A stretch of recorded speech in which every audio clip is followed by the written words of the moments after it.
Para sa inyong kaalaman, ako pa lang ang bukod tanging vlogger na gagawa ng content na ito. Ay, ba't ikaw yung lumitaw dyan? Dapat ako yung lalabas eh. Akala ko kung nagbago na tuloy yung itsura ko ba? So una, kumuha ako ng isang galong mineral water, tsaka isang maruming timba, yung pinag-iinuman ng baka namin. Kumuha din ako ng maliit na PVC or tubo na plastic, panghalo. O may idea na ba kayo kung ano tong gagawin ko? Kung saan ako pa lang ang kauna-unahan at bukod tanging gagawa nito. Bali, yung timba na yan ang ginamit ko kasi may nakasulat ng sukat doon sa label niya. Nasa 18 liters yan pag pinuno mo ng tubig. Bali, nasa 16 liters lang yung kailangan nating tubig, kaya binawasan ko na lang ng kaunti. Tansya-tansya lang ba ganun? 16 letters ba o 14 letters? Di ko na maalala kung ilang letters yon. Basta ganyang karami sa nakikita ninyo. Dahil gagawa tayo ng DIY or do it yourself but do not touch yourself na dishwashing liquid. Madali lang to gawin, ilagay mo lang sa tubig, takpan mo, tapos okay na. Ganun lang kasimple, pahirapan nyo pa sarili nyo.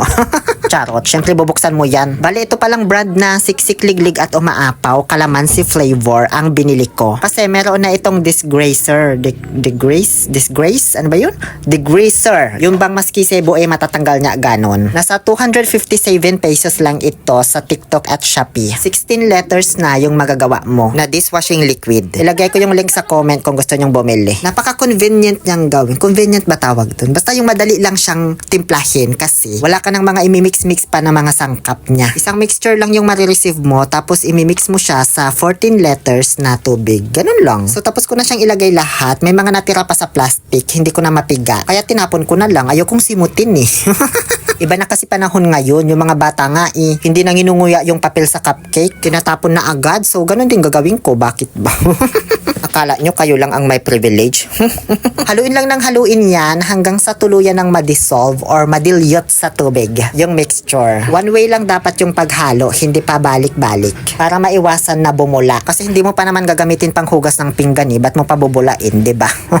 So, ganun lang kadali. Meron ka na agad 16 letters na dishwashing liquid from A to P. O bilangin mo, 16 letters yon. Pwede na yung isalin agad-agad kung gusto mo, pero dahil sa busy akong tao, bukas na lang at may pupuntahan kasi ako nung mga araw na ito. Kinabukasan?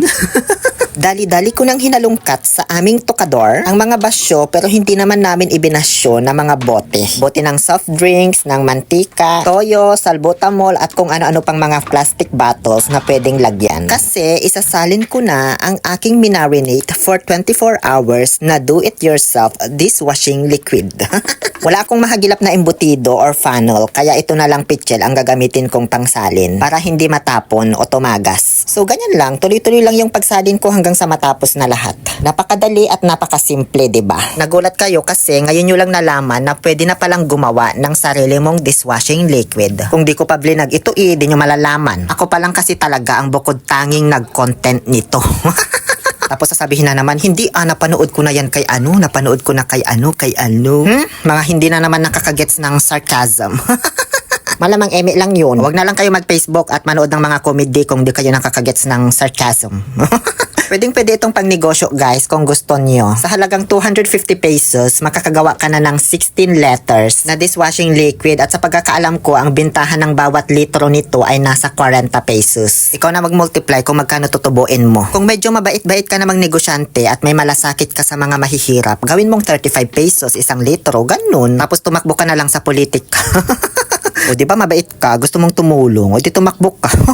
Tapos ito na rin ipamigay mo pag nangampanyak ka. Lagyan mo lang ng label kasama yung mukha mo. Tapos ilagay mo, please vote for councilor. Ganon. O diba nagka-idea ka?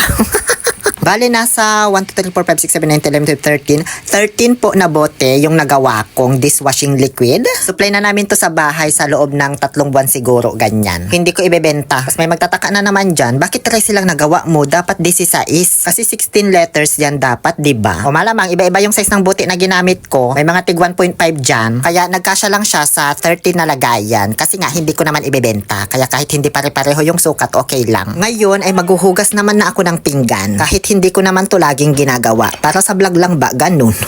Para masubukan na natin yung abilidad ng ginawa kong dishwashing liquid.